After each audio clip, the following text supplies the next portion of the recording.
interests and outlooks on life or whatever, and you can decide, do I want to do something with that individual here in Chile or anywhere else in the world for that matter as people move here.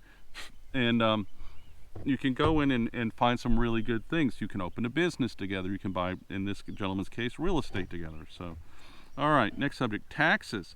We still have property that's not taxed here in Chile. Okay, it's coming, because the government gets bigger and we get more people here, and we do have more people in Chile than we did in 2013 or 2017 when the last video came out. The government's going to get bigger and it's going to want more of your money. They love your money. They like to tax you. My property is agricultural use property, and as you can see, it is agricultural use. I got donkeys, I got sheep, I got cattle. The chickens are chicking over there, and the geese are geesing, and the rabbits are rabbiting. Excuse me. And we have a really nice garden. Actually, our strawberries, I'm looking at them over there, are just beautiful today. Because I'm agricultural use, my property will not be taxed. There are other properties here in Chile that are similar to this, so you don't rent your real estate from the government. If you live in the United States, you more than likely, depending on what state you're in, are renting your real estate from the government.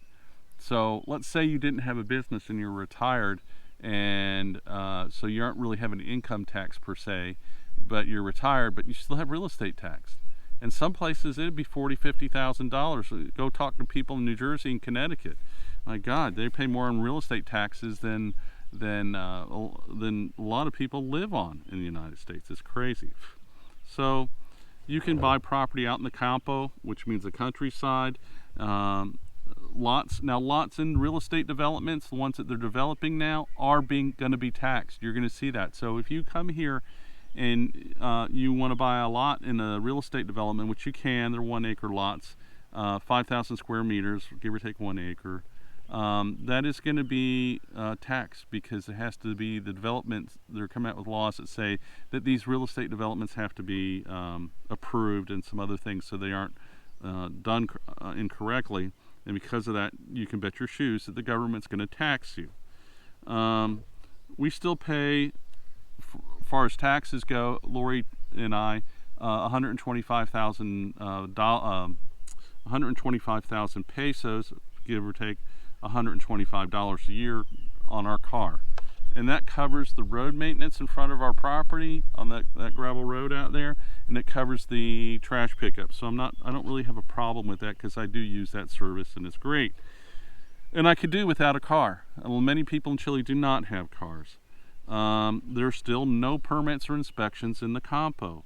Okay, that's going to change with all these developments coming. The government here is still very small. A small government doesn't have a lot of money, doesn't have a lot of time to harass you and play those games. All right, so we want to talk about crime a little bit. Where I'm at, it's relatively none. The last murder that happened within, say 45-minute drive circle around me was over a year ago. Okay, the little town that I live near is Puerto Octay, and it's never had a murder in recorded history. And that still rings true since the last video I did on these very issues came out in 2017. They had more murders in Boiling Springs, South Carolina, where I'm from, than I think this past month, let's say, than all last year in the region that I live in. So it's really, really interesting. So there's still relatively no crime here. You don't leave your things out. You still act responsibly with your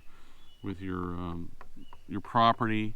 You don't leave things like your chainsaw laying beside the side of the road. That would be, there's a free chainsaw. Yeah. So, but if you act smart, you're going to be fine. I mean, it's nobody's stabbing or raping or killing or murdering. That does happen in the cities. Go to Valparaiso or Santiago. And if you do live there, I hate to say it, but all I read in the newspaper in Chile is how many people were shot, murdered, stabbed, raped, robbed in Santiago. And a lot of this has come from some of the drug immigrants that have come here from Venezuela and Haiti, and those have brought in those drug syndicates. There is still the problem with the Mapuche drug lords in the center of Chile, and that problem's not going to go away till the government comes up with an idea about resolving that. Constitution, the Chilean Constitution was voted on. I was able to vote on that. Actually, it was mandatory that I vote on that, and my wife too. It was voted down. They wrote this new constitution, and Chile voted, yeah, let's write a new constitution. It'll make life better for everybody to resolve some of our issues, because we can't seem to be able to vote people in that can take care of issues.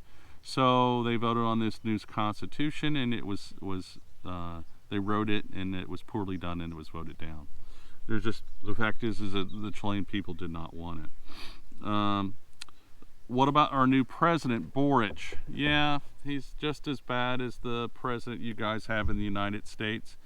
Is about as awake and is about as competent as well. I wish him success in what he does, but it just seems like he's spending a lot of time learning how to do his job on everybody else's dime, and I find that a little annoying.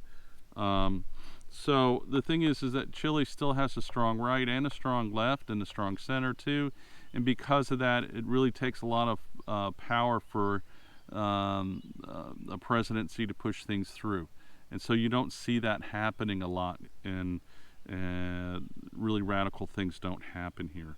So yeah, we have that new guy Borage, and he really is pushing for a new constitution. So here's an interesting fact.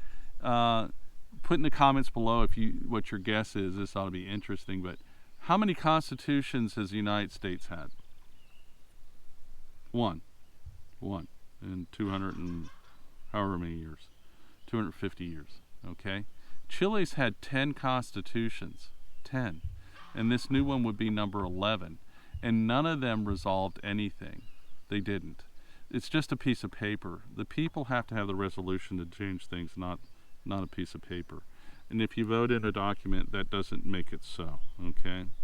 All right. So all in all, we've been here 9.5 years. It'll be 10 years in July 10th, 2023, which is like tomorrow almost, the way things go here.